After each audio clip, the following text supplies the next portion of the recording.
Thalassemia दिवस प्रत्येक वर्ष 8 मई को मनाया जाता है।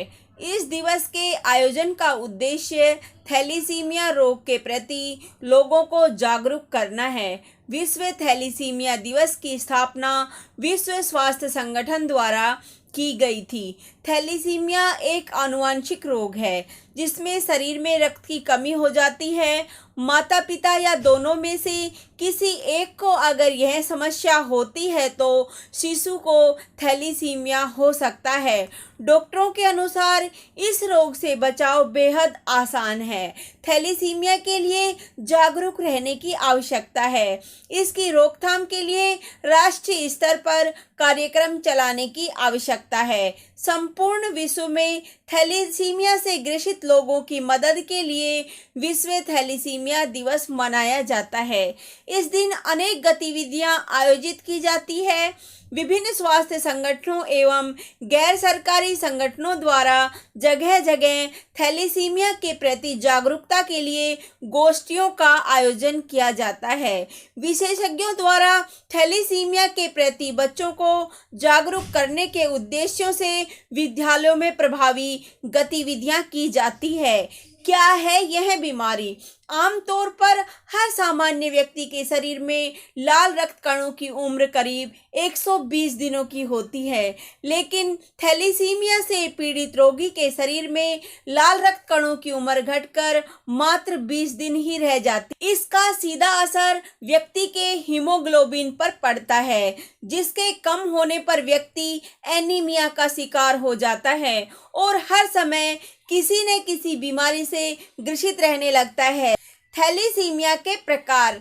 थैलीसीमिया दो तरह का होता है, माइनर थैलीसीमिया या मेजर थैलीसीमिया। किसी महिला या फिर पुरुष के शरीर में मौजूद क्रोमोसोम खराब होने पर बच्चा माइनर थैलेसीमिया का शिकार बनता है, लेकिन अगर महिला और पुरुष दोनों व्यक्तियों के क्रोमोसोम खराब हो जाते हैं तो यह मेजर थैलेसीमिया की स्थिति बनाता है, जिसकी वजह से बच्चे के जन्म लेने के 6 महीने बाद उसके शरीर में खून बनना बंद हो जाता है और उसे बार बार खून चढ़वाने की जरूरत पड़ने लगती है। थैलीसीमिया की पहचान। थैलीसीमिया सामान्य हीमोग्लोबिन और रेड ब्लड सेल्स के उत्पादन से जुड़ा एक ब्लड डिसऑर्डर है।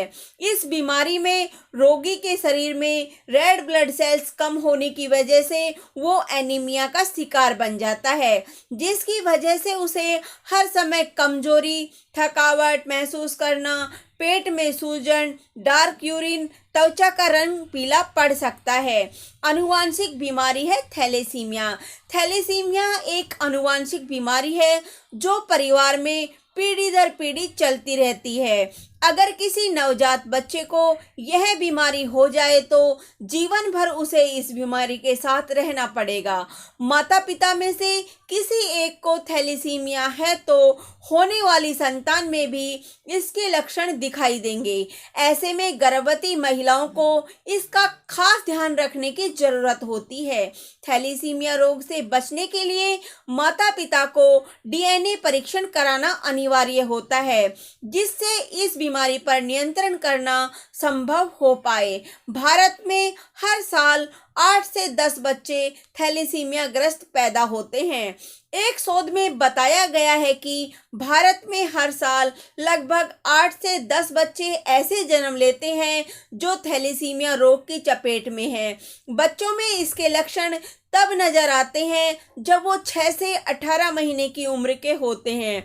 इसमें मुख्य तौर पर बच्चों का रंग पीला पड़ना, नींद पूरी ना होना, ठीक से आहार ना लेना, उल्टी बुखार जैसे लक्षण नजर आते हैं। भारत में मौजूदा समय की बात करें तो लगभग 2,25,000 से अधिक बच्चे ऐसे हैं जो थैलेसीमिया रोग से थैलेसीमिया से बचने के लिए घरेलू उपचार।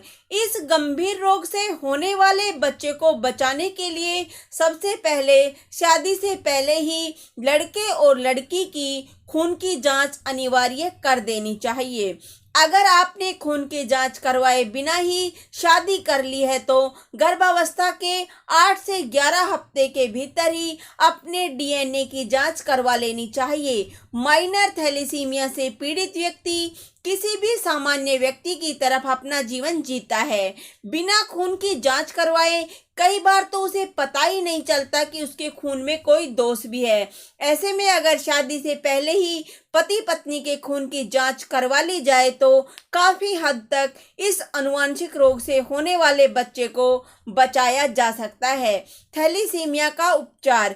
थैलीसीमिया का इलाज रोग की गंभीरता पर निर्भर करता है। कई बार थैलीसीमिया से ग्रसित बच्चों को 1 महीने में 2 से 3 बार खून चढ़ाने की जरूरत पड़ सकती है। बोन मैरो प्रत्यारोपण से इस रोग का इलाज सफलतापूर्वक संभव है, लेकिन बोन मैरो का मिलान एक बेहद मुश्किल प्रक्रिया है। इसके अलावा रक्तदान, बोन मैरो प्रत्यारोपण, दवाएं और सप्लीमेंट्स, संभव प्लीहा या पित्ताशय की थैली को हटाने के लिए सर्जरी करके भी इस रोग का उपचार किया जा सकता है। जय हिंद, जय भारत।